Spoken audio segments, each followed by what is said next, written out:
মূলত যেই কারণে নেইমারকে ব্রাজিলের প্রয়োজন, এর কারণ হিসাবে আমি এখানে বসে থেকে ১০১টা কারণ দেখাতে পারবো।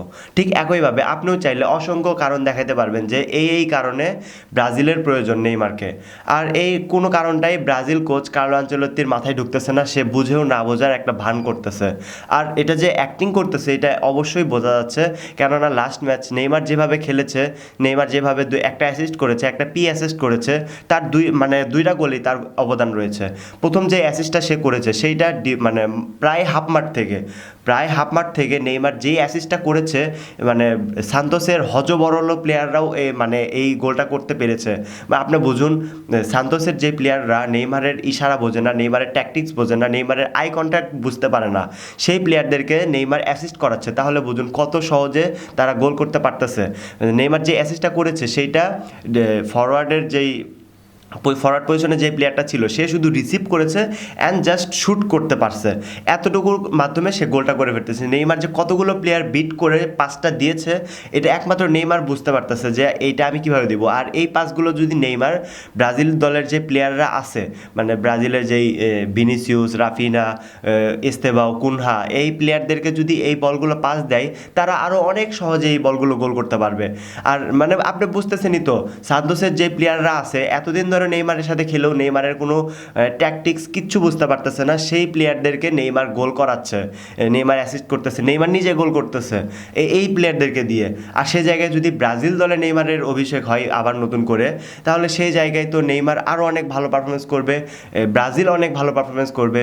আর এই জিনিসগুলো যদি কার্লো আনচেলত্তি বুঝেও না বোঝার একটা করে, তাহলে হয়তো বা ওয়ার্ল্ড কাপে এইবারও ব্যর্থ হয়ে ফিরতে হতে পারে।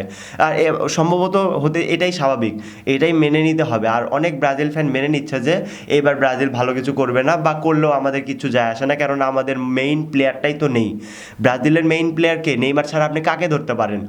কিছুদিন আগে মেসির ফেসবুক পেজ থেকে একটা ভিডিও পোস্ট করা হয়, যেটা একটা স্পন্সর ভিডিও, যেটা ইয়াকে নিয়ে করা হয়েছে, ওয়ার্ল্ড কাপকে নিয়ে করা হয়েছে, যেখানে একটা পাজেল সাজানো হচ্ছে ওয়ার্ল্ড কাপ ট্রফিকে দিয়ে। সেই জায়গায় হোয়াই ভিনি কেন সেখানে থাকবে? নেইমার জুনিয়র কেন ভিনিকে সেখানে ইনভাইট করা হলো? আর এই স্পন্সররা তো তাদেরকেই নিবে যারা প্লেয়ারে মানে স্কোয়াডে আছে, তাদেরকেই তো নিবে, যারা স্কোয়াডে নেই তাদেরকে তো নিবে না। আর এইটার জন্য সম্পূর্ণ দায়ভার কার্লো আনচেলত্তির কারণে এই জিনিসগুলো ঘটতেছে। আর সেই জায়গায় নেইমারেরই থাকার কথা, ভিনির জায়গায়। সেখানে এমবাপ্পে আছে, রোনাল্ডো আছে, মেসি আছে, আর ভিনিসিউস। ভিনির বদলে নেইমারের থাকার কথা। আর অন্যান্য প্লেয়ারদেরকে নিয়ে আমাদের কোনো অভিযোগ নাই, আপনি ওখানে আরও প্লেয়ার ইনভাইট করতে পারতেন, লামিন ইয়ামাল আছে, কিন্তু যেহেতু ওই দেশ থেকে কোনো প্লেয়ারকে ইনভাইট করা হয় নাই, তো সেখানে তো কোনো যুক্তি কোনো কাজে আসবে না। আচ্ছা, ওই টপিক থেকে আমরা ফিরে আসি। আর একটা কথা আপনাদেরকে বলি, নেইমারের ব্রাজিল প্রয়োজন নাই, ব্রাজিলের নেইমারের প্রয়োজন আছে, এইটা সবসময় মাথায় রাখেন। আর ব্রাজিলের যদি এই স্কোয়াড নিয়ে ভালো কিছু করতে হয়, এই যদি 26 বিশ্বকাপ ভালো কিছু করতে চায়, তাহলে সেখানে নেইমারকে প্রয়োজন। আর শেষবার নেইমারকে দেখতে চাই আমরা 2026 ওয়ার্ল্ড কাপে।